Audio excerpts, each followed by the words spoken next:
खाथि खाथि पिकनिक जानाय रायज्लायगौबा मिनि हरनाय सनाफोर खाथि खाथि पिकनिक जानाय रायज्लायगौबा मिनि हरनाय गोसो दंब्ला बोसोर गोदानाव फोरमायलायनि हेपि निउ इयार ओइ सनाफोर हेपि निउ इयार ओइ सनाफोर हेपि निउ इयार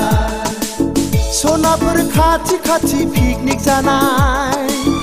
रायज्लायगौबा मिनि हरनाय हेपि निउ इयार ओइ सनाफोर हेपि निउ इयार